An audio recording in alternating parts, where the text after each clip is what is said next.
Welcome back to Brick Dynasty Live. Tonight's guest excels in the land of us nerds, but has a secret, very cool side that you might not know about at first glance. Welcome, Pink Wheels, Meredith. Thank you for joining us. Thanks for having me. The was thinking about it a bit today, and you are actually cooler than the majority of the people that hang out over here. That's debatable. Yeah, in the most undercover kind of way.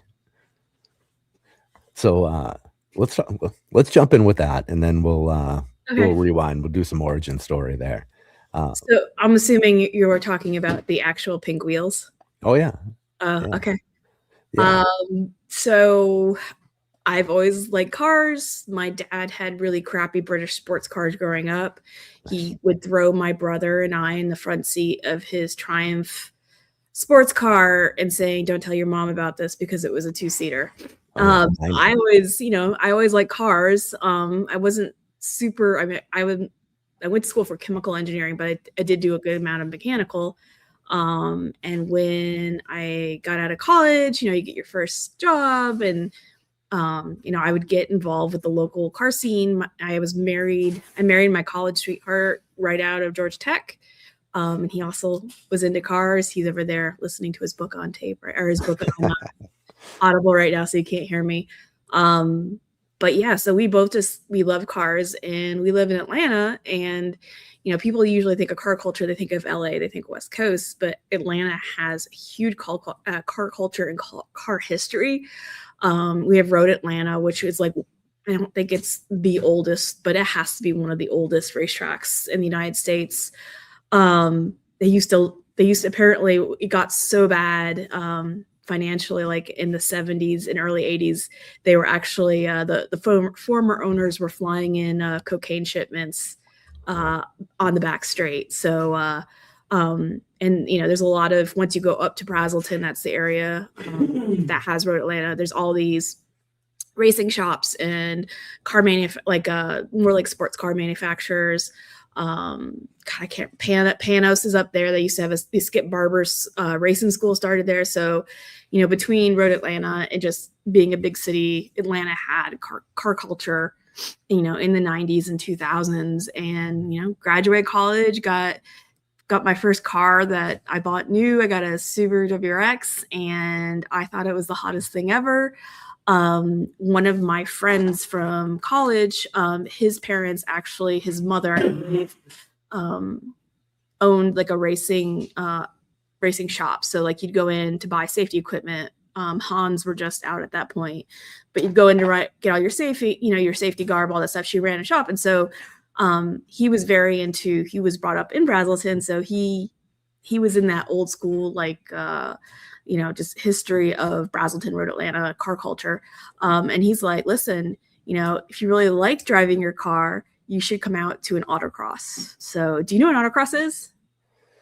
Autocross is very small scale, like parking lot racing, more or less, isn't it? Yes, it is the easiest motorsport start, hardest one to master, so to speak. But it's focused on car control and timing. We actually had pretty good sized parking lots back in the day. We get like full minute plus courses here in Atlanta. But sadly, Turner Field is where we used to do a lot of it. And now the Braves moved and they took that parking lot and they built condos, so it's not there anymore. But you would, it hones your car control so well. Like I could tell what the rear of a car was doing or the front of the car, because that was important. And I met a whole lot of friends that way. What was it? I met this dude who, in the first autocross I went to with my friend, he was out there. And do you know what a Hachiroku is? No. An AE86. It's a Toyota Corolla, but it was from the late 80s, and it was a hatchback. And they gave this thing rear-wheel drive. And it became like the cheapest drift car and the best drift car, because Toyota put great suspension on it. So you could, and it was lightweight, so you could drift these, I think it was like the late 80s Toyota Corolla hatchbacks, and they were called Hachiroku in Japan 86, because that was what they called it. They called it the AE 86. So he's out there and he is just sliding this car in the dry. It's not raining, and he is just making the course, and he's cutting with all the drifts, and he's the fastest person out there. And so we became really good friends, and he taught me how to drive really well.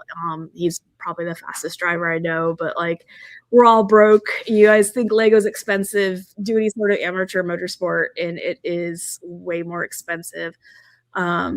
So yeah, we'd hang around. I had another friend, and he's considered my uncle, the uncle to my daughter, Uncle Bert. So we would just always hang out. We were doing like 20 to 30 events a year. And then we were doing track days on top of that, because track days started back in the 2000s, the mid 2000s. It became a thing. So like, somebody would rent a track, whether it was Road Atlanta or Carolina Motorsports Park, and they'd rent the track for the day, and y'all chipped in for the track time. Excuse me. And so I'd go out there and have lots of irresponsible fun.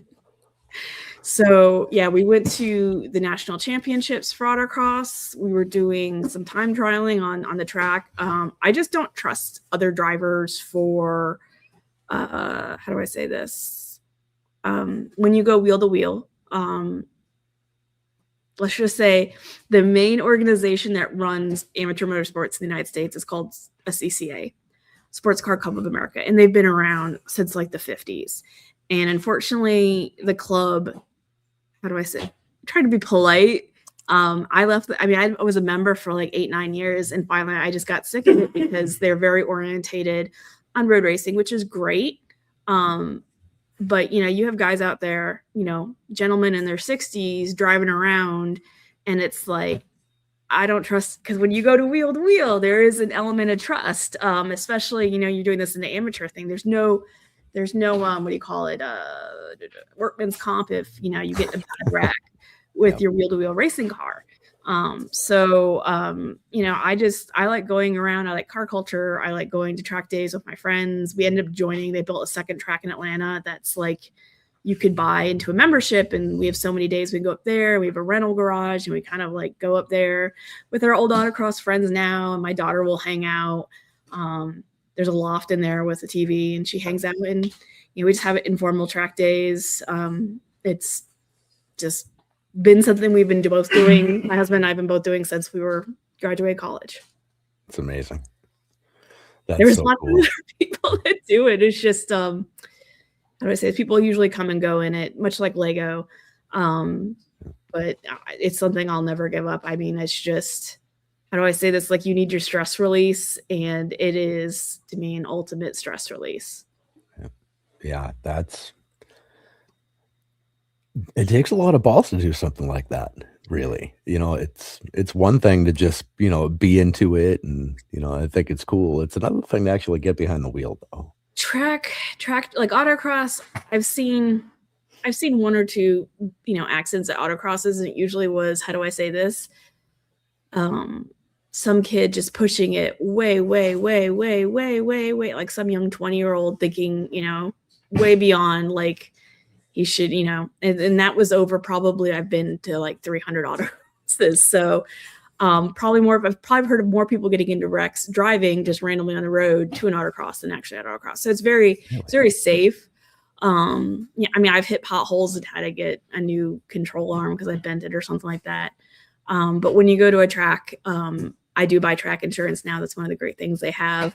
But I drive a Subaru BRZ with stock. It has really upgraded suspension, has really upgraded limited slip differential, but it's one of them has a slight power boost. It's at 207 at the wheels, and then the other one's stock horsepower, which I think is like, it's the newer model, so it's like 196 at the wheels.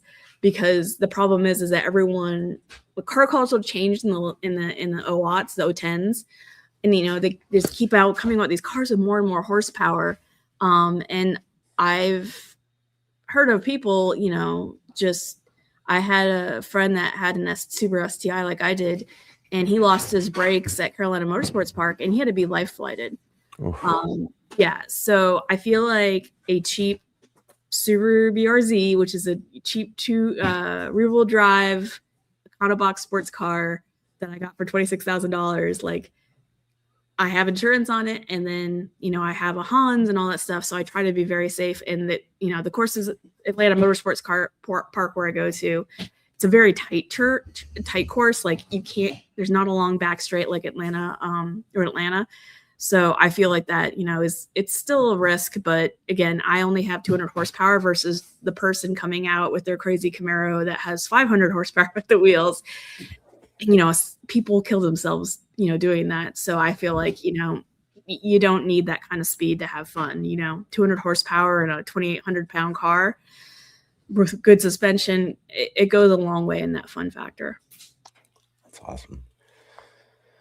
Man, 500 is just hairy. I mean, I go out there and there's people in their Ferraris. There was a guy in a Noble, which is like a kit car with some crazy engine. There were, I'm more worried about hitting one of these other cars and having them sue me, even though you have to sign a waiver and all that. It doesn't matter. I have the full track coverage so that if I hit somebody's GT3 Porsche, that they're not going to come. That I have up to I think $1 million in liability for track damage or damage to other people's cars, because I can't afford a car that costs more than a house. So, but you hop into a GT3, even 10-year-old GT3, and you got like 400 horsepower at the wheels. It's a lot. And unless you're a professional race car driver, there's some people that shouldn't be out there enjoying amateur motorsports with that much horsepower. Yeah, it's the kind of thing that'll get away from you quick, right? Yes, and it was a lot safer back when you had people out there toting around in Miatas. There's still spec Miata and Civics and stuff like that, where it's just that's what people could afford, and that's what was being manufactured. And you had a little 200 horsepower car, and that's what you drove and you race and you time trialed. So, man, that's so much fun. It's a blast. I mean, even if you have a local track near you, just go up and see if they're doing parade laps. Usually a lot of SCCA and NASA and stuff, they'll do parade laps for $10, where you just go out and you can drive the track for I think at 35, 40 miles per hour tops. I mean, some tracks Road Atlanta is crazy. The track I go to, Atlanta Motorsports Park, is crazy. Barber is crazy. I mean, just these blind hills, blind turns. It's like a roller coaster that you're in control of. That's fun. Will they let me on with my my cargo van? I mean, for a parade lap at 30, 40 miles per hour, yeah. I mean, it's just they usually do it either for charity or just to, help out the club race weekend. Hey, parade laps at lunch for $5. So that's awesome. Parade lap. So do you actually decorate your car for a parade lap? Is it that kind of thing? No. It's usually just hey, is there people spectating that want to go out and just drive on the parade lap? And I mean, it's a parade lap. It's not like a parade itself. It's just a slow lap so that, people who aren't there to race or drive can see what the track's like. Okay. That's fun. But when you're doing a competition like a time trial or road racing or even autocross at the national level, you get out all the vinyl, because it's hey, it's no different than being an AFOL. We're all here to have fun. And, who doesn't have that kid dream of driving a race car? So it's I'm going to throw all the cheap vinyl in my car, get all because the tire manufacturers, especially for autocross, they love autocross because you're just burning up tires and they love it. So you throw the Bridgestone stickers on it, you throw your suspension stickers on it. You have to have a number usually if you're doing competitions that they can call you, although now it's mostly all transponders, but they still want you to have a number on it so that if you're a jerk on the track, they'll come and find you in paddock. Oh, it was that blue car that with number 22 on the side. So yeah, you dress up your car for those types of events, and it's good fun. Does anybody actually get sponsors for that, or are you just kind of mock sponsor kind of deal? So a lot of amateur motorsports run on what's called contingency. So for example, if I'm on contingency for Bridgestone for a time trialing program, whether it's through NASA or SCCA or Grid Life, which is probably going to replace SCCA because they're running great programs in the United States of time trials and amateur road racing. they'll say, okay, if you win first place in your class and you're running on Bridgestones and you have Bridgestone tire stickers on your car, we will give you, and a lot of times they switched it from actual cash because then you have to report it. They'll say, we'll give you a coupon for like 4 new tires. And if you get second place, you get a coupon for 2 new tires. Because the tires and the oil and the fuel and the brake pads are the main consumables in pretty much any motorsport. So it was mostly the tire manufacturers. So yeah, a lot of the amateur, but again, it's 2 tires is nice, but it doesn't go that far, especially like when you're towing something, 6 hours away. But yeah, even at the higher levels, this one kid that I knew, this was in the early 2000s. He was looking in autocross. You can do like what's called a co-drive, where you can share your car with one other person. So you just take the car up twice, but each person gets to do their competition runs separately. And he was a young kid, but he was super nice. And I'm like, listen, come down, drive my car at this big national event. And he is just like, he got in it and he instantly was a second and a half faster than me.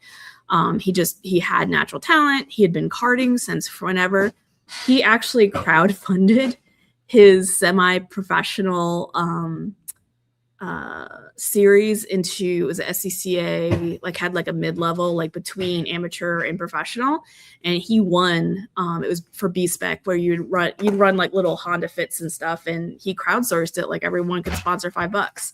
And he got picked up by Honda, and he was a driver for Honda for a while. But the problem is that eventually, like, your reflexes don't go as fast, because he was like, at that point, like, he was in his early 20s. And it's, it's all about pretty much, you come into racing, most people that come into racing professionally, or, the upper levels of amateur professional, they're all rich. How do I say that? My friend Tom, he's probably the exception. He came in with a lot of hard work and talent. But like, there's a Formula 4 team at Atlanta Motorsports Park, and there's a kid that's a member of the racetrack, and he is super fast, and he wanted to join the F4 team, and they told his parents to pony up $350,000 for a season. What? Yes. Wow. And if you look, there was an extra zero on there. Yeah, if you look at a lot of the F1 drivers, who am I thinking about that? Danny Ricciardo, he doesn't drive anymore, but he drove for Red Bull for a very long time. His dad is like multi-millionaire mining, CEO from Australia. Lance Stroll's dad is a billionaire. He had the Russian oligarch's son. God, I can't remember his name, a few years ago before the Ukraine invasion. It was pretty much Putin was paying his way into he pretty much bought a seat. I mean, that's what it is. They call them gentleman drivers. So when you get to the top levels, it's about talent, but it's also about who can bring money, who can pay for a seat. So the joke is if you want to make $1 million racing, you start with $10 million. Wow. So I just enjoy it as something fun to do and stuff like that. But again, yeah, you meet those rare people that do make it, but most of the time it's folks whose parents have money. Jeez. I mean, I knew it was expensive from the car perspective, but I guess I didn't realize that actually the involvement itself was that expensive as well. Entry fees, safety equipment, gas, brake pads. You go through brake pads, and like the engines on the cars. I mean, if you're a professional, at any level, like at sports car racing, or if you're doing prototype or formula racing, I mean, those engines will only last you like a half a season, because they're under so much strain and they blow up. So you constantly have to have backup parts and keep those, and you have to have mechanics. And if you're doing an endurance series, you have to have a whole team to change your tires, and heck, even change your brake pads. Like if you go watch the 24 Hours of Daytona, they do brake jobs in the middle of the night, because the brake pads just they wear quickly, and changing the tires and filling you up. So having a full professional team, it's expensive. In fact, Netflix had a series about just like, scuzzy people, scuzzy millionaires. And you can go, if you Google level 5 racing. So this guy ran a payday loan off of Indian reservation in Oklahoma, and he was totally sketch, made millions upon millions, hundreds of millions of dollars. And he kept just moving stuff around so the FEC couldn't get him. And he was running a IMSA endurance team. He had multiple people on the team, and there's stories from his mechanics. Somebody did a podcast. This was probably about 5 or 6 years about how much money he would spend on doing, like, even at like the amateur level before he got into professional, he had to get some amateur races. Like, he overbuilt some car that had to be started. The only way you could start it was by a computer. And meanwhile, you had like, your 65-year-old SCCA racers out there, and like they're barely functional Formula V cars. And this guy would show up, and, but yeah, the FEC finally ran out, finally got him, and they actually auctioned off all of his racing assets. I mean, trailers, engines, beautiful like Formula Ferrari cars for doing it. Anyway, you see it in the documentary. I can't remember what that is, but it was a Netflix series. They did several people, but I'm like, I have to watch his. And they just go into these warehouses and basement, and it's just beautiful racing cars all over the place and racing equipment. And yeah, the government took it and sold it because, he was cheating people out of so much money. Yeah. Yeah. I'm sure they didn't actually give it to any of the people he cheated. They just kind of kept it because I have no idea. I didn't track the money, but it was just, I mean, they interplaced that with like, he's talking about how terrible it is. The government's coming down with like people who like, were indigent, and I was like, listen, my daughter like had medical condition or something, like I just needed $300 this week to get her medicine or something. And then it just compounded, and these poor people were in debt and they couldn't get out and stuff like that. He's living in this, $20 mansion in Kansas City with a basement full of Ferraris. Yeah. It's a tough life. Tough life. Yeah. Being shady has its perks. They all catch up with you eventually. I was going to say, easy money, is never going to get you there. So, yeah. All right. Yeah, that's what I did before I had a kid. And then, as you're a father, when you become a parent, it's like, you got to slow down. And so, we slowed down and somehow got back into Lego. Okay. So, well, I suppose we should talk about Lego. Has Lego been an always thing for you?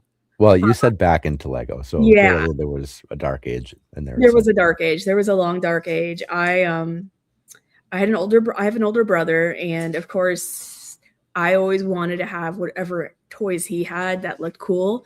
And he had like the Space Police versus Blacktron sets. He had the pirate set that was the island with the little bridge and all that stuff. We had like the basic hospital, like the town hospital and all that stuff. And I remember my very last set I bought, I was bored during summer. And so my dad took me and we got the Paradisa Poolside Paradise. And that was my last set before my dark age. And then you came back. And then and my husband was the same way. He had the town monorail. He had more toys than me. He had like the town monorail. He had all the bells and whistles when it came to like, he had the cool castle sets from the 80s and 90s. We didn't have all that stuff. We didn't have a monorail. So. All right. So if you went from there until you were a mom, that was a pretty extended dark age. Yes. That wasn't just like 4 years for college and back in action. No, that was probably since I was about 11, 12 was, obviously when a lot of people, stopped playing, or a lot of teens or tweens stopped playing with toys and focus on other stuff. So, I just remember that was the last that I bought. I remember I had the multiple instructions with multiple builds that you could use on it and stuff like that. I remember I played with that for like all summer because I was just bored out of my gourd because my parents were divorced. I was at my dad's house for a few weeks and I didn't really know any of the kids there. So it was more fun, It was just something that I enjoyed. I remember I have vivid memories of just enjoying, because I think my brother was at camp, because that's why I was so bored too. My brother was at camp. I was at my dad's house. Didn't really have any friends in the neighborhood. So I entertained myself a lot with that poolside paradise. Okay. So you remember that pretty clearly, that was your last one. Do you still have it? I do not, but I bought it off of eBay with the flip top box used. Cool. And it was $35. It says it's from Kmart. The one that I bought used has the Kmart sticker on for $35, which that was a lot back. I think it was 1991. I was like, $50 with inflation for our time. So I must have been annoying the crap out of my dad. So yeah, or it's divorced parent guilt. That's the thing too. I think it was more of annoying the crap out of him. They divorced when I was really young, so I really didn't have very many memories, and never played the guilt. I think I just, again, annoyed the crap out of him. Yeah, it's the age.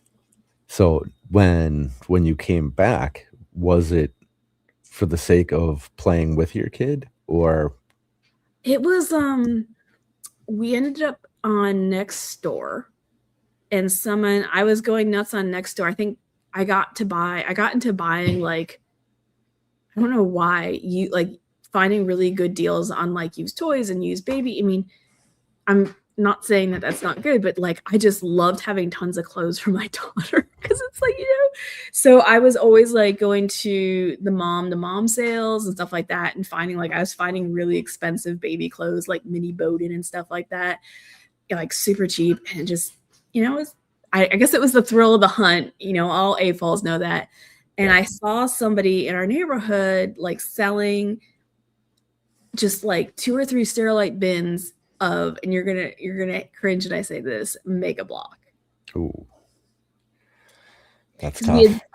We bought like a big Creator box for my daughter. We bought her like some used Duplo, and she was loving that, and we were all loving it. And it was like, we don't have enough to build with. We're all like sitting around in the living room around the coffee table. Excuse me. And they're just was like, well, we don't have everyone was trying to build something, and it wasn't enough to share. So it was like, they want like $10 just because we didn't know it was Mega Blocks. And there was so much, like, my daughter had a kiddie pool for fun. We poured it all in the kiddie pool. You could get the kiddie pool just like full of Mega Block. And we all went nuts for it. We were all just having fun with it. And this guy in the city of Atlanta, that my husband found, I guess it was on Facebook, he ran a group called the Brick Bank, which was, he was buying used lots of Lego. So this is probably 2015. Yeah. So he's buying used lots of Lego from like Goodwill, from eBay, stuff like that, back when it was still reasonable. And he was having people in our lug that I hadn't joined yet sort. And what you did is you picked up X amount of pounds, usually like 60 pounds. And you could keep a percentage, like 15% by weight, of 10% of whatever you wanted. And there was figs in there. There was like still box sets. I mean, because it was just random crap that was at Goodwill or eBay or, where you could get it. And so you would sort by color. Back then it was by color, so it was super easy. And you would just, I got so many figs that way. And so my husband was, he was having to commute up to like Chattanooga here in Atlanta. So it's about 2.5 hours away. And he was also for work having to go to Albany in South Georgia. And so he would just drive his car, because these are small towns. And so he would put like 2 30-pound Sterilite bins in his car and just knock it out at night. Cause he's like, well, I don't have anything to do. So I just sit around in my hotel room and sort some, And cool. So he started accumulating all this bulk, and we just went nuts. Like, cause it was like, oh wow, we have all this stuff. And so he ended up joining our local lug, Peach Lug. And I was really apprehensive at first, because I'm just like, I feel like, I guess there's like this like adult shame of like, and I think it's definitely gone away about like, OMG, you you do Lego as a hobby as an adult. Like, you didn't buy this for your kid. So I think there was kind of some bias on my half. I'm like, I'm not going to go to a meeting of a bunch of Lego people. I just want to be, in my house, enjoying the Lego, this giant, massive Lego we've accumulated with my child. And he finally convinced me, because he'd be gone for like 3 or 4 hours on a lug meeting day. Because he would also help this guy. This guy would set up for the lug meetings, like, hey, if you just want to do like pick a brick, and I don't remember what he's charging per pound, he would bring like, fill up the back of his minivan with like Sterilite bins, and so he'd go pick through those too. So they'd be there at lug meetings for like 3 or 4 hours and be like, when are you coming home? And he's like, why don't you just come with me next time? And I've met the most lovely, awesome, great people through that. And it was kind of hard because at that point I wasn't doing my car stuff, so I wasn't hanging out with my car friends that often. And now I met another group of great people to hang out with. So it kind of escalated from there, so to speak. And my husband we sorted for him for like 8 years. So I think we've accumulated around 2,500 pounds of Lego. Holy shit. That's amazing. So it's a lot of Lego. It's a lot of Lego. So, and now it's just, I started, our lug would do lug challenges. And it was trying to be very much about trying to get people mocking, especially people that are new or haven't mocked before. So it was all like, was like, what do you say? Like a low stress, or, just low barrier of entry builds. Like it would be like, build a miniature moon base, build a small little habitat, stuff like that. And I used to get really into it. And so it and my daughter still loved Lego. She's kind of in her dark age right now. But back then she loved Ninjago. She loved the elves, mini dolls. So like, she's always like, Mommy, we'd watch Ninjago. She'd be like, Mom, can you build me that? And there'd be things there that they didn't build sets for. And there was a season where like everything was in this palace, and she's like, Mom, build me that palace. And so that was my very first like big mock. I built the palace that they didn't have a set for. And that's where it started. And as I said, it escalated a lot. So yeah, I mean, so I think the last picture I saw was the yellow castle.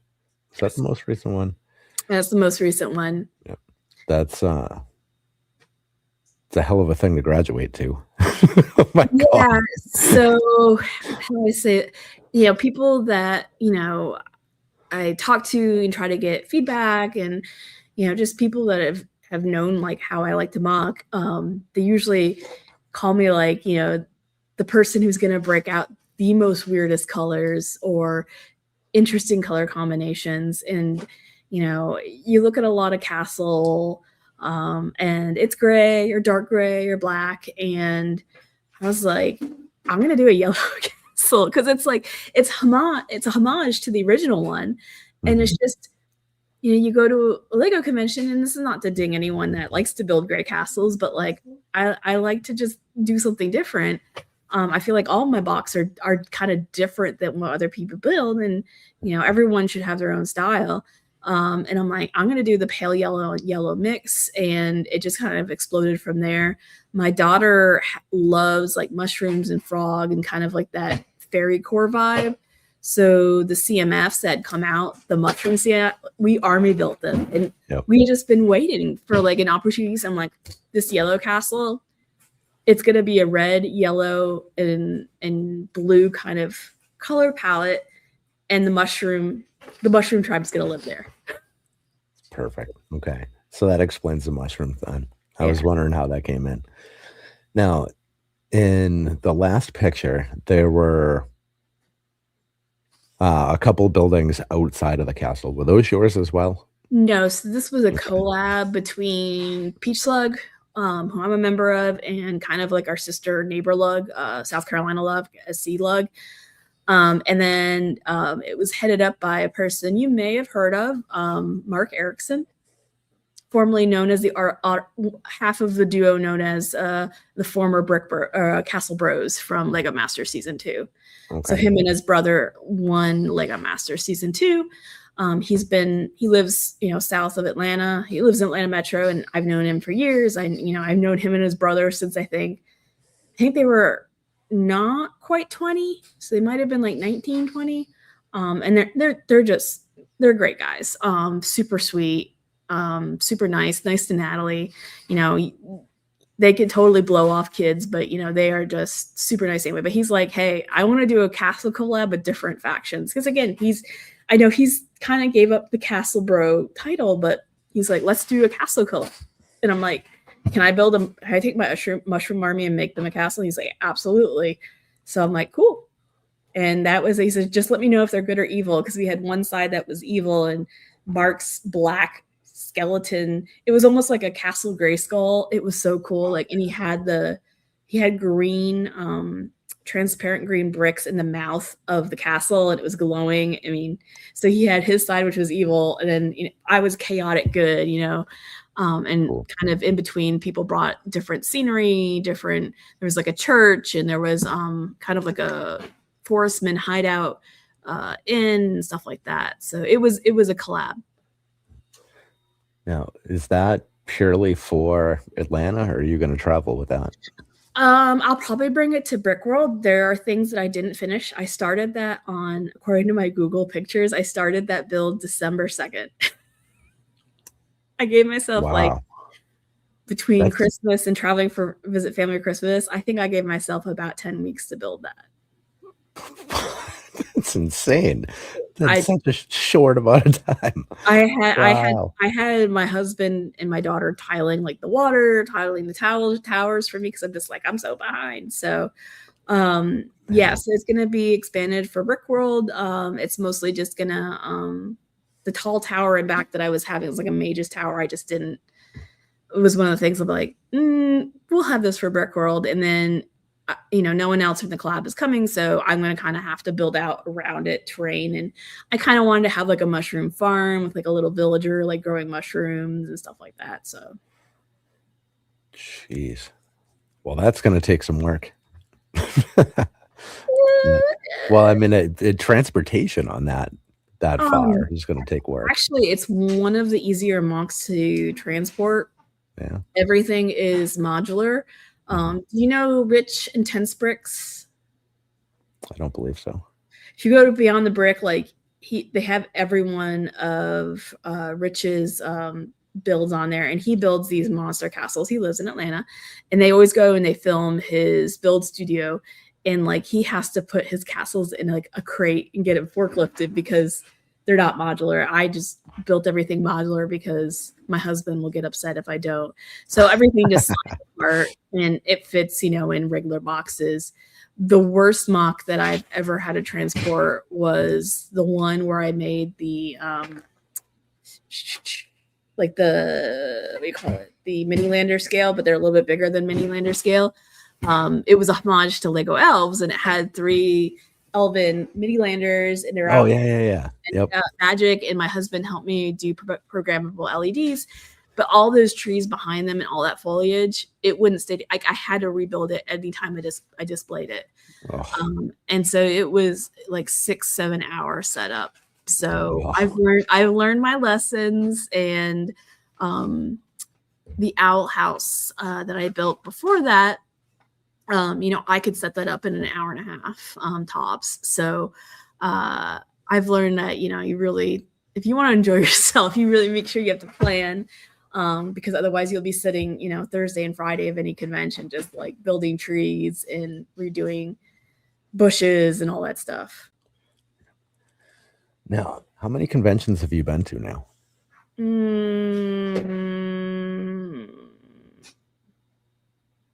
We usually do about 3 a year, and we started in 2018.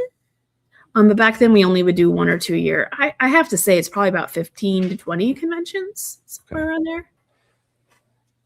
And okay, well, Atlanta BrickCon's not that old though, right? So actually, it was called Atlanta Celebration back in the day.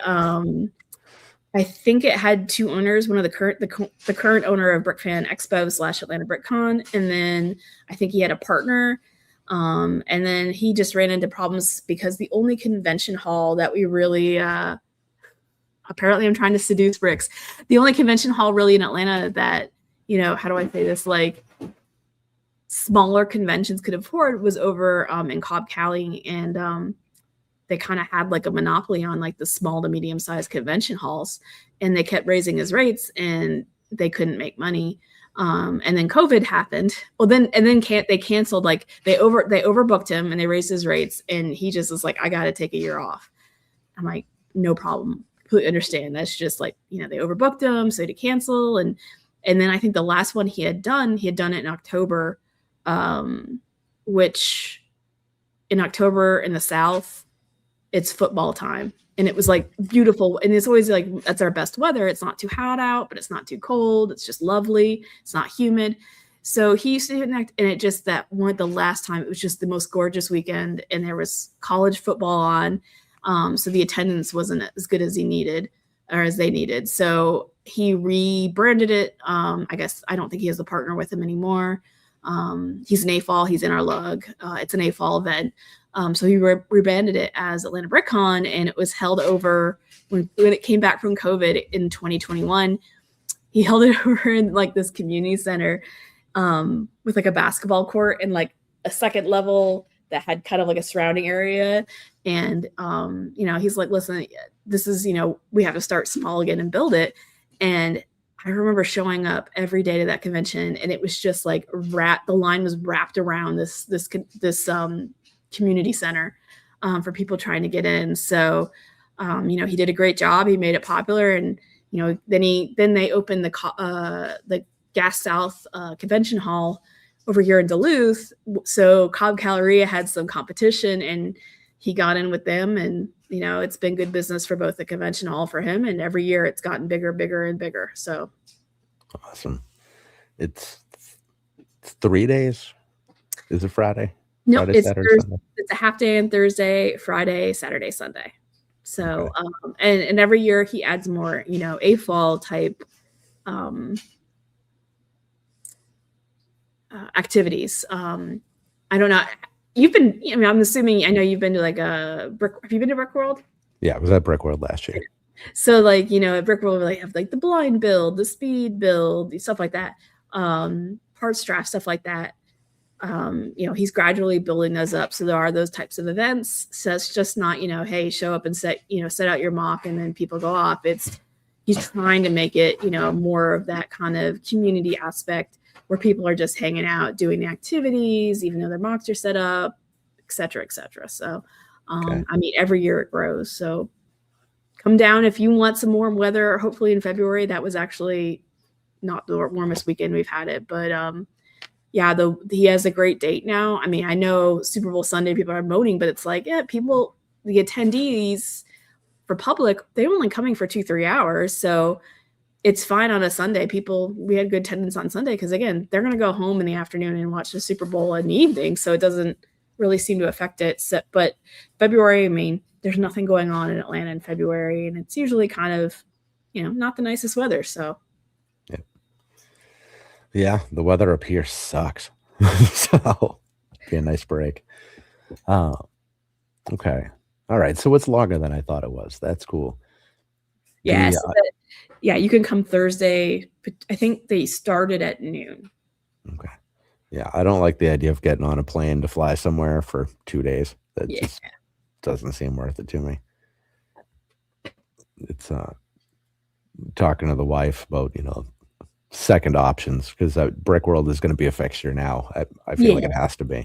We kind of do, we do our local Atlanta BrickCon, we do Brick World, and then we kind of do like one other road trip con a year. And 2 years ago, or the year before last, we went to Brick Slopes, and then this past fall we went to Bricks in the Six in Toronto. So we really like Bricks in the Six. We might make that a permanent visit. So really, yeah. Huh. How do I say this? It's not the biggest event, but it's the most fun event. And not to blast Mark or anything like that, because I still have tons of fun at Brick World. It's just, it's a little bit smaller. And people put so much effort into the AFOL games, the AFOL activities, the AFOL community there. And, it's Canada. Everything's a little bit cheaper for us Americans. And people are so friendly, and Toronto's a great city. It's huge. It's like going to New York City where things are cheaper, cleaner, and everyone's friendly. All right. And it's close. Well, close for me. Yeah. I'm probably like halfway for you. Yeah, we have to fly, but to be honest, it's nice going flying, and that way I don't have the pressure to bring something big because it has to fit in my luggage. And then those MOCs usually don't take as long to set up. So it's kind of like a breather, so to speak, versus Brick World we drive and we always want to bring something nice and big, and Atlanta Brick Con is 15 minutes away, so we're driving and bringing something nice. So it's nice to come and bring something cute to set up and just have a little bit more time to interact with people. Yeah. Have you considered going to one of these shows and not bringing anything and being just a spectator? Or do you think that would ruin it for you? I don't think it would ruin me. I mean, I know people that have done it. I know people who've done it. Usually, how do I say that? It's kind of like I would do it if it's kind of like a convention of opportunity, like if I'm traveling for work and it's a cheap flight or I'm already in the city. But I mean, there's even stuff that I can just, fit in a Ziploc bag that, I'd like to bring because just, I don't know what it is. I just like to display stuff. So it's a part of you at this point, right? Yeah. I don't know why, but it feels to me like, as somebody who's never brought anything to display, it feels like if I was to just bring, I don't know, something very small, be like, why did I bother? Like, I could have just not. So how do I say this? Like, to me, it doesn't matter. Like, how do I say something well built or just exciting or different? I mean, I've gawked over a car before, like like a stud wide car that just like blew my mind in the techniques that have been used, or a mech. Like, I mean, yes, well built and big things are nice, but I mean, there are things that, and this is something I feel like I have a problem with when I mock is I always was like, let's go big, let's put everything in it. Let's do tons of trees. It has to look like it's a full forest with just overgrowth everywhere.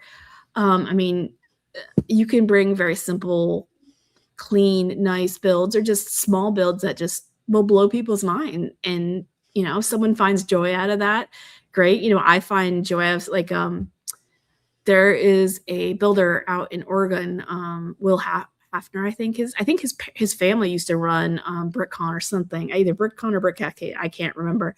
He brought to Bricks in the Six. He always makes crazy stuff, but he brought this like tubular monster made out of like these pieces, but in like yellow, and they had like yellow faces that were printed from like a Lego set, and it was just obnoxiously adorable and creepy at the same time, and it gave me joy. So I'm happy he brought it, even though it was only like this big. So it's just seeing other people's creativity, seeing what other people are about. It doesn't have to be big, it doesn't have to be small. It's just what people create. Okay. All right. And there's always things like Brick Family. I don't know if she's coming to Brick World this year, but somebody else will probably do it. Like, they have the bring your sig fig habitat. I lost mine. Yeah. I usually bring it, and it's fun to just sit there and be like, oh, there's so and so, there's such and such. Or I bet this one is somebody, whatever. It doesn't. I feel like everyone can mock, and everyone has different expressions and likes, and that's what makes art interesting. And people will probably say like, oh, Lego's not art, but I feel like when people no, it absolutely is. Yeah. You should bring something. I mean, it doesn't have to be huge. It doesn't have to be all encompassing, doesn't have to be award winning. But if it gives you joy, or if you feel like you're putting yourself out there, and that's the other thing, like the first time I displayed, it's a little hair-raising. You're putting yourself out there. There's all these people that have mocked better than you, have been mocking for a long time or longer than you and stuff like that.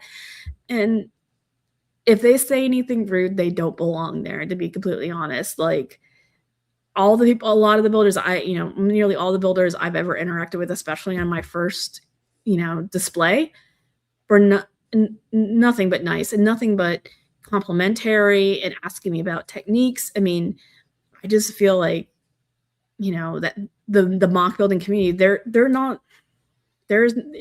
it's more about kind of pushing your creativity, pushing your techniques, stuff like that. It's not necessarily who brings the biggest or the grandest, if that makes sense. Yep. Do you watch Think Outside the Blocks? Yeah, I don't catch it all the time, but I do catch it occasionally, and I was on it back in October for just one episode. They have a new song about Ben's opinion. It's called "It Sucks," and it's like a sea shanty of sorts.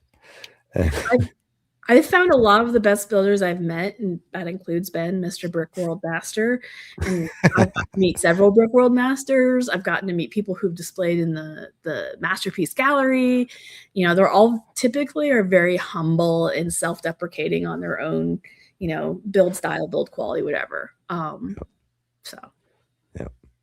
Yeah, it's up. I had Ben on the show a couple months ago. He's great, and yeah, he's a very nice guy. I like him a lot, and his castle builds, and the dragon, and the mechs and the space. He's extremely versatile, and just he crams so much in like a medium-sized mock. I can't do that density of building like he does.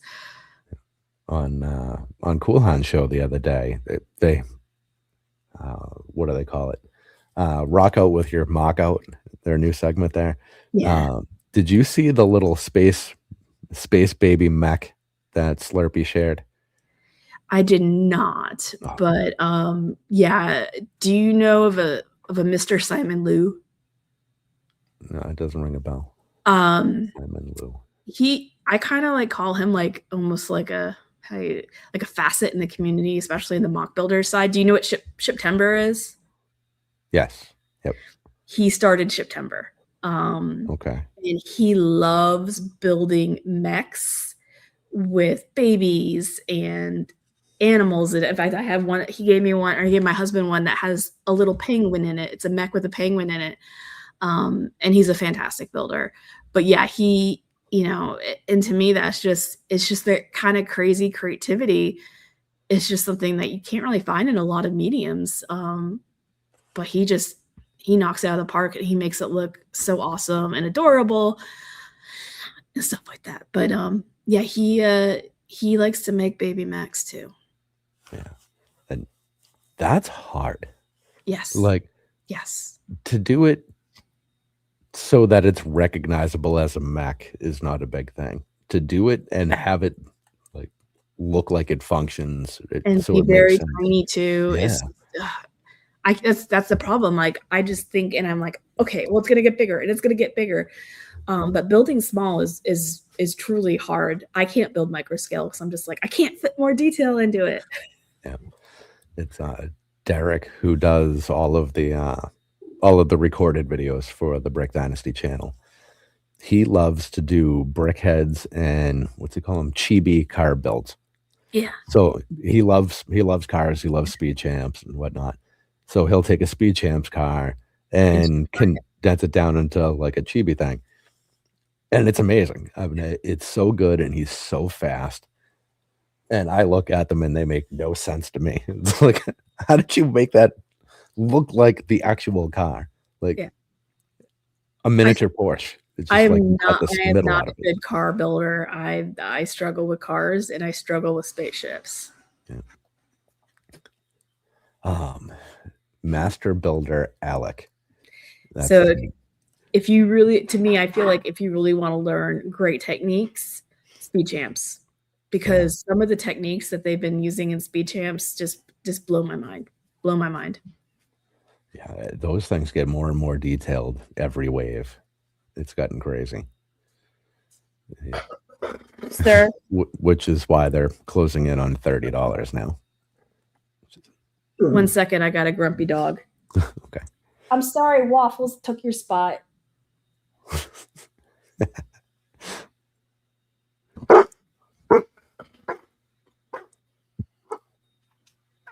Come here.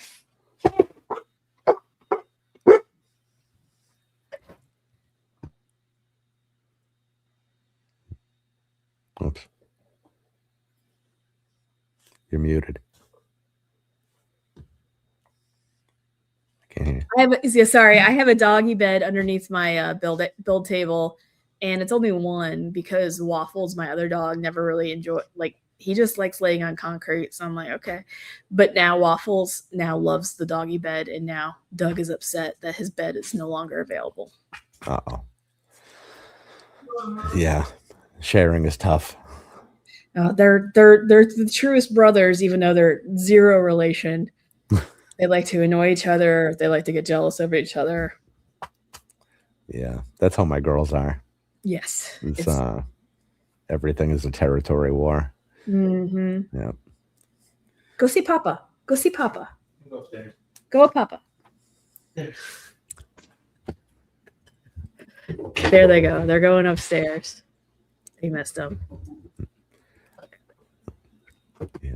So talking about spaceships, Master Builder Alec does the Willet spaceship on his TikTok channel there, and I'm sure he's on Instagram or something too. Yeah. And he's done it out of gorillas and bananas. Saying the creativity and the technique is just what I love about building Lego MOCs, because it's not, I mean, I know a lot of people pick up a paintbrush, and I used to draw a lot and paint a good amount, but it's just like the fun aspect of, I can take this and make it into this, and it's totally crazy and it's totally kind of surreal, but it totally can be done. Yeah. So when Mark was on last week, he talked about, part of why he didn't like working for, what are they called? Merlin, yeah. Yeah. They weren't Merlin Entertainment then. Merlin Magic, whatever the hell they were.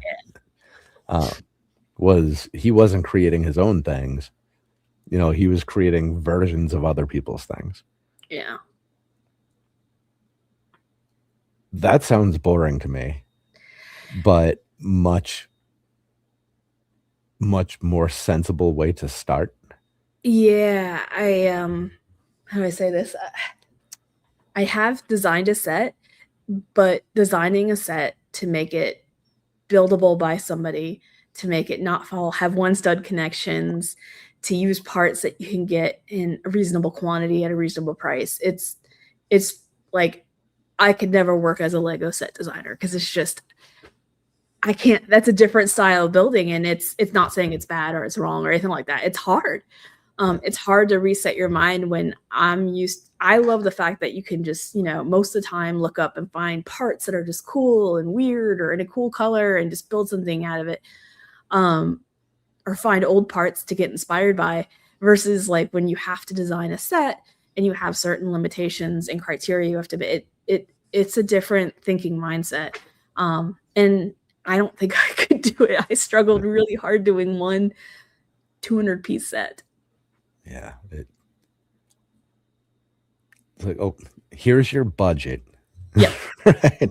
I had a piece budget. I had to find it on certain Brinkling stores, and I had to use the PAB bestsellers and stuff like that. So it's like, there's some people who love building like that, and some people who love building like, the challenges with, you take it one set, flip it to another and stuff like that.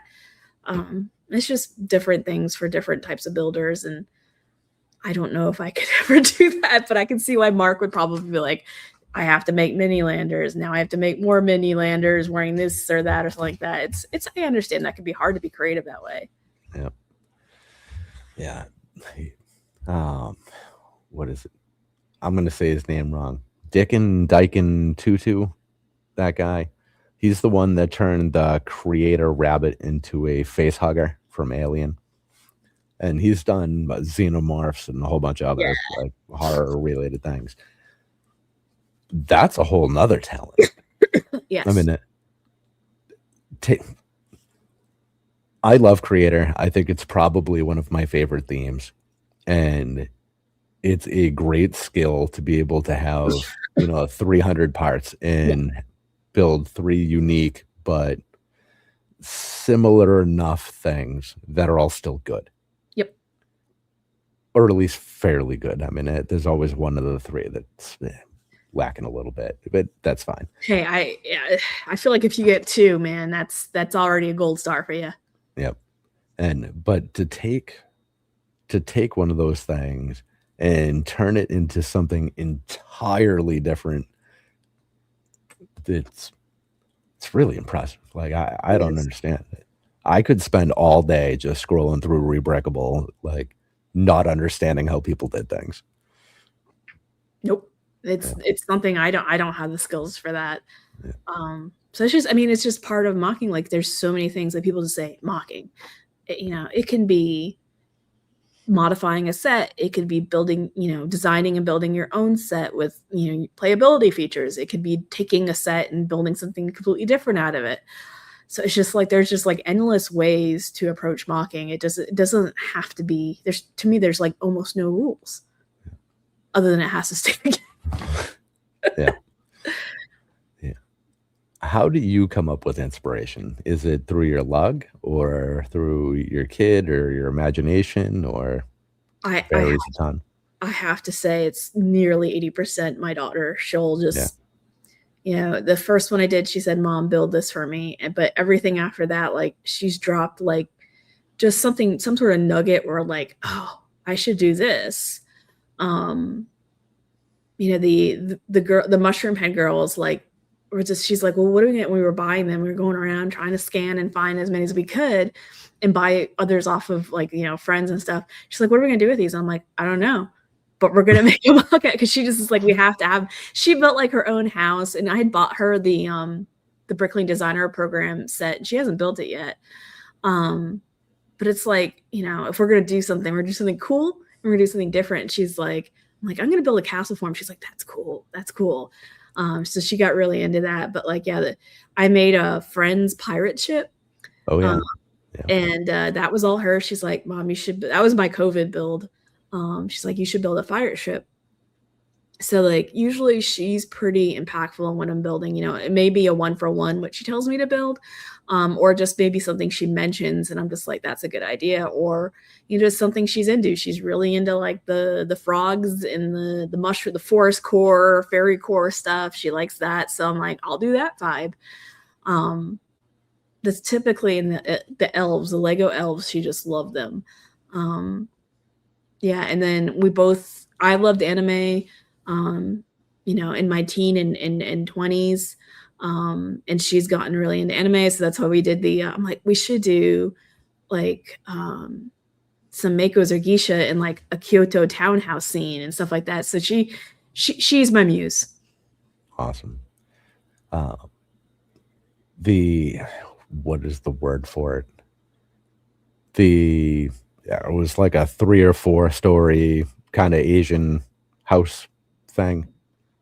Does that make any sense? If I put That was a The, very poor description. yeah. That was, that was part of was a new Oh, you're talking the about one New I Ashima. Oh, well, New yeah, Ashima is a whole different. That's like a whole chapter in my EFOL life. yeah. Now, for that, do you still decide what you're building, and you just say, "Hey, this is what I So wanna add to it?" how I feel like every collab has their own rules and their own kind of vibe and their own kind of like philosophy. Like the one that Mark Erickson was doing for Atlanta BrickCon was just like, just build something fantasy castle, and just tell me if you're good or bad, because he placed people kind of along a linear spectrum in the build based on good or bad. Versus there's some other collabs that have more stringent requirements. Like if you're going to do like a habitat stack with at Brick World, you have to build the habitat specifically to fit in with the other habitats physically. Yeah, For like New Ashima, the goals were cyberpunk, and they really wanted to kind of push the envelope on what a Lego collab could look like. They wanted it to look like something, I say they, it was primarily Simon Liu and Stefan Formentino, I think. I'm so bad for Stefan's Italian last name. Stefan had, it's a really interesting story. So actually, if you go Google Brothers Brick Cyber City, a group of guys back, I want to say in 2013, came up with this cube standard. I can grab a cube in a minute, and said, let's build a city, like a futuristic cyberpunk city using these cubes. Because, we all have these dystopian notions of like, stacking stuff, on a city, like, Star Wars and Coruscant, everything stacked up in the cityscape. They're like, let's do a collab like that. And we could just stack, all these things up. And so they did it. And Stefan was telling me he was just like scrolling around the internet and he came upon it. And he's like, I love this. I want to do this. So he started his own. It was just his own mock. He tried to get his lug to do it. And I think it was one person that joined him. And so he started building his own cyberpunk city, calling it New Ashima. And he lives over in Alabama. So I would see him at local LEGO conventions. And I always go like, I love this. I love this. I love this. It's still one of my favorite. His giant blue mega tower made out of the Mini Friends Disney books. It's still one of my favorite builds of all time. He just, after COVID, we came back after COVID, and because he had mentioned, he goes, one day I'm going to do a collab on this. And we came back after COVID. So it was 2021. I said, oh, how are you doing? Da, da, da. And he built more. I'm like, it looks like you built more in COVID. He's like, I'm doing the collab. And no, this was 2022, excuse me. And so I want to say it was later that year, he started putting on his Instagram, hey, looking for builders. And he brought in Simon Liu, because Simon Liu, again, has just been around the mocking AFOL side of the community for so long and knows a lot of great builders. And they're like, we're going to do this just to like just have this one awesome collab that's just looks like no one else's collab before and knocks it out of the park. But there was a lot more guidelines, and they made a style guide. They put a lot of effort and energy into the style guide and requirements, like it has to be lighted if it's one of the cubes.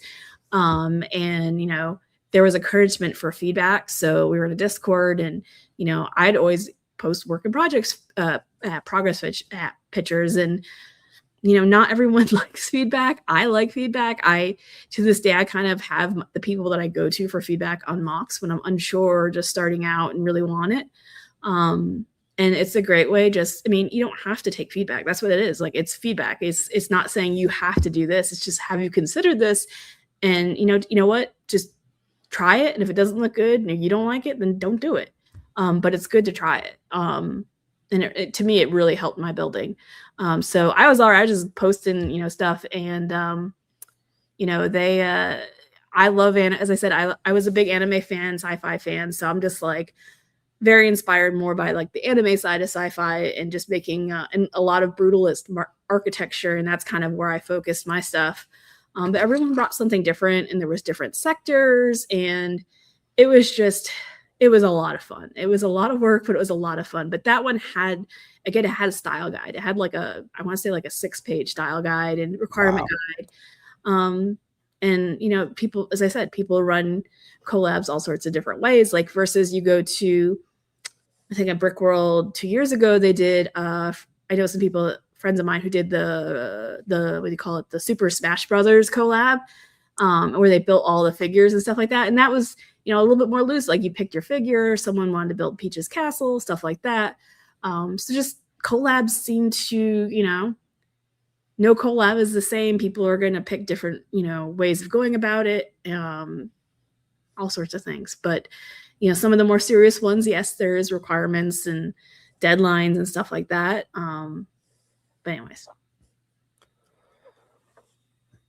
It was crazy being there very early last year. I mean, we didn't get there very early. We were there on Wednesday. But watching everybody load stuff in and having things be partially built while they wait for other people to arrive, and watching chunks get added together, being very confused about the process. It's like, how's the next piece even going to attach to this? It doesn't look like it should. Crazy. The official 2023 Brickworld New Ashima It took 3 days. We were up at midnight on Friday, which was the deadline to get your mock-up, and I think we made it in by, like, I think we were a minute over, but, the staff were, understanding because everyone was just in awe. But, like, literally, like, people were there all time. Like, there's, like, a speed build of it. Like, they put up the GoPros and had it recording the whole 3 days, and it was just nuts. Do you know what tolerance stack is? Tolerance stack? No. So Lego bricks themselves, Oh, yeah, okay. on them, and once you start stacking them, to a certain thing, just the natural tolerance in the parts will make the next stack to them not potentially be off. It will exponentially kind of explode that tolerance that's within just the manufacturing. So we learned a lot about that during those 3 days, especially when you're trying to ballast a huge train, because there was a train running through 2 sectors, and it was really heavy because this guy, Blake Foster, built it, and it's the gorgeous. It won best original train that year, but it's 6 feet in the air, stacked in all these Technic cubes, and I ballast it, and you have so yeah. I mean, it was the coolest thing I done, and probably one of the most tiring things we've done. We've set up like different versions here at Atlanta BrickCon, and now the primary people know how to really get it organized, and we have what's called filler cubes when people are late or don't show up. So it's like a pass-through cube where it's just like some construction, but we can get the lighting wires through it. It kind of looks okay. So there's you learn a lot about that. In fact, I think we're going to do a workshop at Brick World of just like, because we built our own inner city here in Atlanta. We're not New Ashima because that's Stefan's baby. But we made a second inner city here, and having to build the tables because it gets so heavy, and all the roads and all the infrastructure for all the lighting. And when you start having that many people connect that many things, it gets hot. So my husband had to do some of his electrical engineer. I mean, it's just so much goes into when you have a collab that big. What's the footprint on that? On the original New Ashima? Yeah. Goodness, it was a triangle. I want to say it was 15 feet by 15 feet by 50. I mean, it was huge. It was huge. Oh my God. It was. I mean, there were 60 builders there contributing, and there was 80 builders overall. So some people had to mail their stuff. Wow.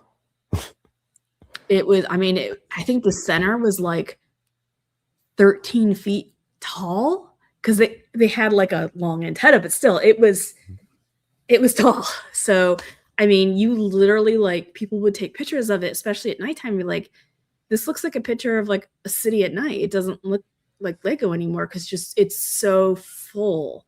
There's so many people. There's so many lights. It looks like a city. It's awesome. Now, how do you get to the top of that? Very carefully on ladders. There was a lot of ladders being used. There were people having to stand on the tables, which is why all the tables that were at Brick World, and coincidentally afterwards, because we saw Stefan, I want to say before Brick World, and he was building up his city, and the table kept going. The plastic con table kept, like, we could see it bending because it's just so much brick.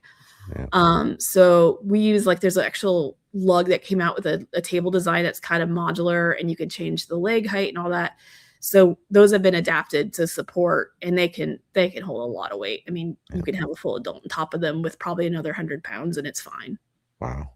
So yeah, someone would get up. We have a picture of, if you've ever watched season 5 of Lego Masters, we have a picture of Ben, who was part of New Ashima.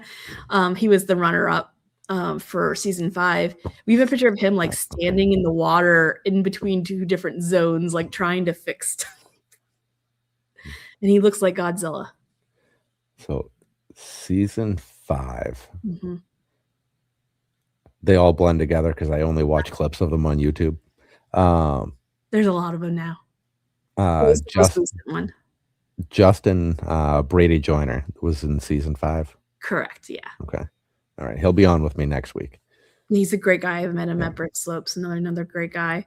But yeah, so that's how I met Ben, and you know, before he was famous from Lego Masters.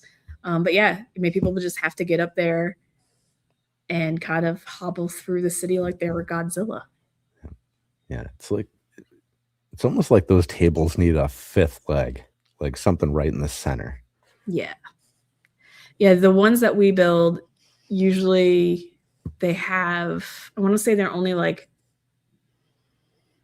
that we build them like, you know, about the size of like a 28-inch depth. So you can double, the ones that we'd use now for our lug, you can run screws through them to connect them together, so they even have like more rigidity all in it. But I can't remember the lug that came up with this table design, but it's out there, it's free, and my husband likes woodworking, so now we have lots of good stiff tables for conventions, but then you have to lug them around. Yep. Oh no, there's a joke there. All these lugging things. Yeah, it's terrible. It's terrible. So can you explain a lug in a like explain it like I'm five kind of way? Yeah. So lugs are changing. I'm going to say that with a caveat. You know, they're always evolving, but now with social media and stuff like that, they are evolving. So technically, they're part of the Lego Ambassador Network, so to speak. Like, you know, every lug that's registered, that's accepted by Lego, has its own ambassador, but they're different than the registered fan media ambassadors. But technically, it's like two halves of the same program. It's just, you know, either your registered fan media or your registered lug. And lug stands for Lego User Group. And not all lugs are registered with Lego. You have to do a lot of stuff to be a registered Lego user group. You have to display at a certain amount of events with a certain amount of attendees every year. You have to have meetings. I mean, I say there's a lot of things to do, but yes, and you have to kind of like give Lego feedback, like, hey, we went to Atlanta BrickCon. Here's what our lug displayed. We had a lug city. We had a castle collab with another lug. We had individual MOCs. So, you know, they have to report that back because it's part of Lego marketing, because they want us to go out there and show, like, not can you just build cool stuff, but you can build super cool stuff with Lego. And that's kind of the social contract between lugs and AFOLs. And what you get, you know, every lug has their own dues. So, you know, most of the time they're they're $20 or $30, which just kind of like covers, like, hey, sometimes you have to rent a meeting room, because that's how here it is in some cities. Like, you just can't find free. Even our library costs like $30 to use 2 hours. Wow. You know, covers paperwork and stuff like that, and building more tables. But on the flip side, you know, you get support from Lego, and sometimes Lego may have something cool that they want you to do. Or one of your members, they'll say like, hey, we have an opportunity. We're doing marketing for, when the Galaxy Explorer set came out, they said, hey, lugs, we're looking for people for AFOLs who make to make the Galaxy Explorer in these themes as part of just like a marketing campaign. They haven't done it as much lately, but they were doing it a lot.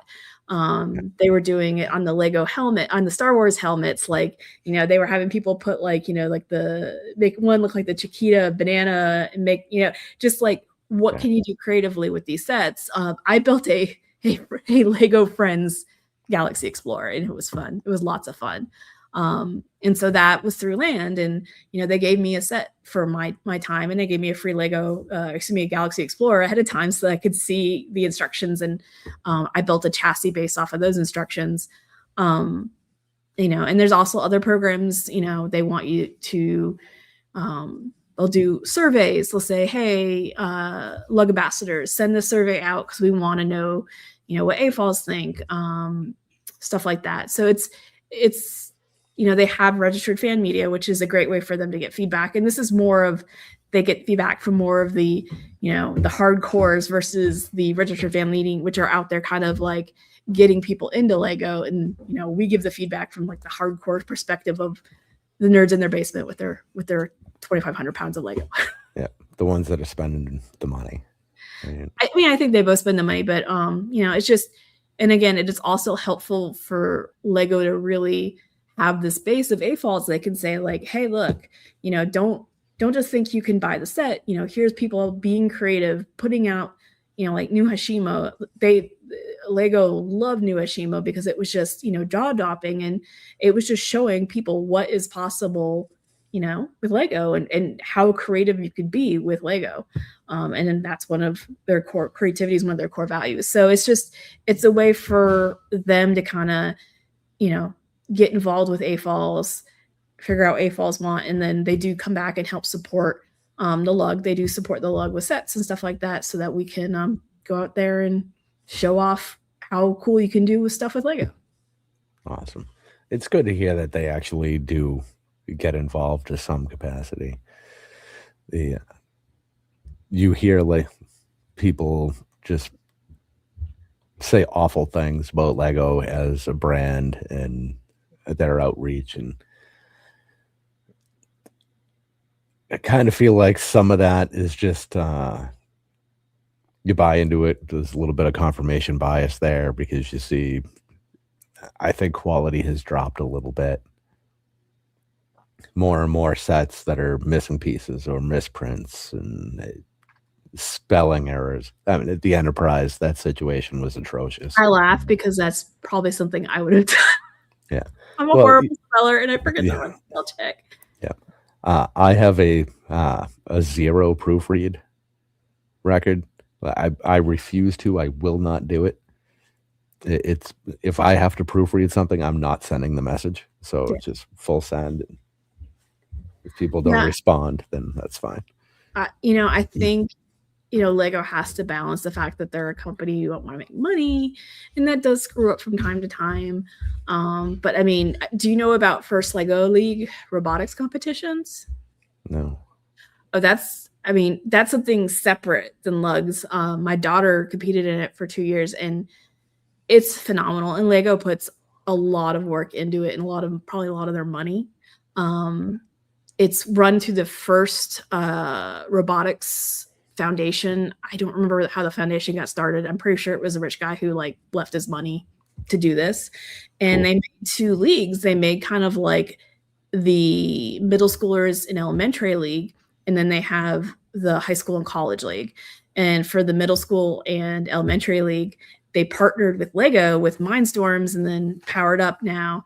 And so they have to build a Lego Technic power functions, I guess, it'd be Boost or whatever it is, robot, and they have to navigate this table that has a layout that has brick built things that it has to do. And it's a competition. And aside from that, then they have to go present on how they, as a team, built their robot, what were their goals. And so, I mean, that's a lot. My daughter was like in 4th and 5th grade to present, and they have other teachers come in and rate them. So it's not teachers from their district. And, there's homeschooler teams. There's just, teams that are from like, scouts group. Anyone can make a team. It doesn't have to be, in a school. And I feel like that's just something that Lego does that's fantastic. Because again, you have to be creative. You have to work, as a team. You have to program, and you have to build. And they have this goes all the way to, there's a world competition now for First Lego League. So they have, the farthest we got was state for Georgia. But yeah, it goes state. It has like regionals, super regionals in Georgia, and then state, and then there's the U.S. championship, and then there's a world championship. I think there's a documentary, I want to say, out on Disney Plus or something about teams, and then they have the high schoolers where they get a box of parts, so it's even harder for them. But it's, for Lego to do that, it's great. I'm trying to push Arlog to partner with the local, First Legal League of Georgia, because those events, the kids have to they go do their runs, they get a certain amount of attempts, and then they're sitting around all day. And it's like, we could be interacting with them. We could be doing like a mosaic with them. We could be having like our bulk there. We have like lug bulk, not that program. We have a couple of bins of bulk that we have as we bring out for smaller events. We can bring that out so that they have free brick around just to build and enjoy. We could bring out small MOCs. We can help with moving teams around because they have to have like, okay, it's your turn up at the competition table number 5 or something. But it's just something that, I didn't learn about until I was in AFOL, and I'm just like, this is really phenomenal because it's just combining so many things that I love about Lego, and they made it into a fully funded program for the world. Yeah, they should have the Lannisters out talking about that. Like, promote those kind of things because those are the things that make you feel better about the brand. We're gonna keep on trying to work it into our lug to volunteer at these, because again, there's a lot of teams in Georgia. I mean, I'm sure any suburban area, and I've met a lot of AFOLs that, my husband coached the team for a while. He was the assistant coach, and there's like a lot of people out there that, a lot of AFOLs that their kids do it, and they end up being, the helper or the co-captain or the co-coach. So it's kind of like full circle for a lot of AFOLs. Man, there's so much cool stuff out there that I'm missing out on. First Lego League. I mean, you got 2 kids, when they get to elementary school, you should see if, because ours was only open to 4th and 5th graders. Some schools it's only 5th graders, but okay. But you can start your own. Anyone can start a team. I think you have to have a minimum of 4 kids and like 1 or 2 adults or something. All right. And you said that's a town or that's a region? First Lego, it's a national competition and worldwide competition. No, but like, what are the groups? The group is like, my daughter wouldn't work with like 4 states away. She'd work in just. No, you have to be local to each other because you have to build and program together. Okay. But the competitions are within the state. They go from like, they have like a local, it's called a regional competition. And then if you do well enough, you move to a super regional competition. And then if you do well enough there, they move you to the state competition. And then I think like 5, I don't know how many, I think it's like 5 teams from the US, state competition move on to the world competition. Wow. Yeah. Super cool. Yeah. It's everything that you, as a parent, that you love. It's creativity, teamwork, having to present to teachers. That's so scary to me. Building, programming, staying out of trouble. Yeah, presenting the teachers. That was tough. I mean, that's tough.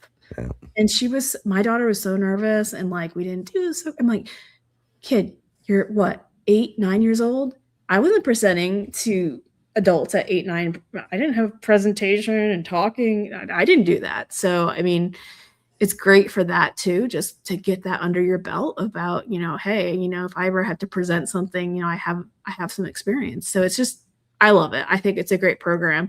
Unfortunately, her current middle school doesn't have the program. They do another type of robotics program, but she's also in her dark age. So I kind of let her do her own thing. Yeah. She'll get through it. She'll get through it. Yeah. And she's still interested.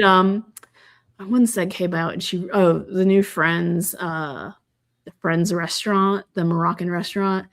She saved up her own money and bought that, and she has it mostly built. So, okay. But it's more of I'll do it for about 15 minutes, and it looks nice, and I'll come back to it later. Yeah. Yeah. Life gets in the way. New interests, new experiences. Yeah. Yeah. It's also easier when they can start getting out on their own, and it's whether it's wandering the neighborhood or do kids go to the mall anymore? Is that a thing? No, we actually went to the mall this afternoon because she has a dance. She has like a tween dance this weekend, and she's like, all my dresses are too tight from last year. And I'm like, oh, we gotta go. And there was like no one there. No, there's a lot of texting. She texts with her friends, and her passion is more regular art and crocheting and reading. So, she has her little art station across. Hold on a second. You're probably going to see my hot mess, but. All right. Oh, you're muted. I can't. Sorry. No, as I say, she'll come down here and do her art stuff across from me, and we'll be here together doing our hobbies. That's great. Yeah, it's nice when you can have separate together time. Yes. I Yeah. think that's kind of cool. And I was pushed to do hobbies that I didn't like when I was a kid that were my parents' interests. So I'm very much about try something once. If you don't like it, you don't have to do it ever again. So I don't try to push mocking on her or anything like that. So Yeah, I I feel like that's the kind of thing that with so much exposure to it, there's always gonna be that little piece of something lurking in there. Now, whether she acts upon it or not is a whole separate thing. and But she loves coming to Lego convention. I mean, like she's like, I want to go to Toronto and see Bricks and the Sick. So she likes the community. She's made friends with our adult friends and our lugs, and she has some kids that she's been growing up with in the lug. And I'm all about like, hey, it's normal for you to have healthy relationships with other adults. It just doesn't have to be mom and dad all the time. And we have people in my lug that love mecha, that love anime, and she'll talk to them about mechas and animes and stuff like that. So it's just healthy socialization that you don't have to always be with your peer age group. You can talk to other people, socialize with other people. So but she likes going and doing it. So I'm like, okay. I mean, I'm always like, and she's old enough where we kind of let her stay home, and we're so close, and 15 minutes away from the convention hall. I'm like, you don't have to come. You could text me. I'll come pick you up when you're ready to come. She's like, no, I want to see people in our lug. Want to see some. She loves seeing the build, so cool. she just doesn't want to mock right now. So I'm like, okay. Yeah, yeah. But the appreciation's still there. That's important. Yeah, I think it's impossible to be anti-Lego. I think you can suddenly not care anymore or lose interest, but I don't think anybody gets to a point where it's like, oh, I hate that. I don't want to be around it. So no, she still loves. I mean, she loves art, so she likes looking at. To her, the MOCs are art as well, so she appreciates it from that perspective as well. it's a perfect situation. Well, since we're talking about the kiddos, we should probably part ways here so you can focus on yours and do nighttime stuff. Yep. Sorry about that. Oh, that's fine. I appreciate you hanging out as long as you did. It has been great. It's been cool getting to know you and learn quite a bit tonight, which is cool. So his name was something Lou. Simon Liu. Simon Lou. How do you spell Lou? I think it's Liu, but it's Simox. It's SI dash Mox on Instagram. Oh. Simox. Ah, there he is. Okay. All right, cool. And he will tell you, I'm a terrible builder. He's a great builder. Oh, geez. I don't want to send him a message. I'm just trying to look at his page. Whoops. All right. I'll try that again. He's the father of Shiptember, contributor to Friendship Timber. He thinks that's another way to expand it. And just like a parting word, like everyone talks about tokens. I can never remember Gugix from Brickworld. He was kind of like Arthur Gugix was the Brickworld master before him, and he kind of like was putting the scorpions on everyone's builds late at night the year he won. And then the next year, Simon upgraded it, and he loves frogs. So he built these little frog spaceships that were like, what do you call it? Like the clear dome, and it had some wings, and there was like a little frog in there. And he kind of upgraded it, and was was the second person to do Gugix as a Brickworld master. So that's his kind of claim to fame, aside from being a fantastic builder and awesome person. So okay, awesome. Man, some of the stuff on here, it's unbelievable. It's so well built, and then it cracks you up. Yep. Oh, anytime you see Calvin and Hobbes, it makes me happy. They did it. He did a whole Calvin and Hobbes collab one year, so it was fantastic. It's one of the favorites from my youth. Mine well, still, really. Yeah, good stuff. All right. Well, thank you so much. Thank you for having me. You enjoy the rest of your night. I'm sure I will see you in a stream somewhere. You'll And see me in a stream. If not, I'll see you at Brick World with my giant yellow castle. Apparently, you can't miss it because it's so bright. yeah, fantastic. I can't wait. That's 4 months away now. So we're in the home stretch. I feel like I'm 90% done with my build. So it's like, yeah, it's almost too early to be yes. done. Yeah. Watch out for that. But all right. Thank you again. Thank you, everybody who hung out. Thank you, Replay Gang, because you guys are here too, and we always appreciate you. Next week, we have Mr. Brady Joyner Bricks with us, and we will probably not talk Lego Masters while he's here, because we don't really talk Lego Masters with our Lego Masters very much. And yeah, so that'll be that. I'll see everyone next week. Love you all. Good night. Bye.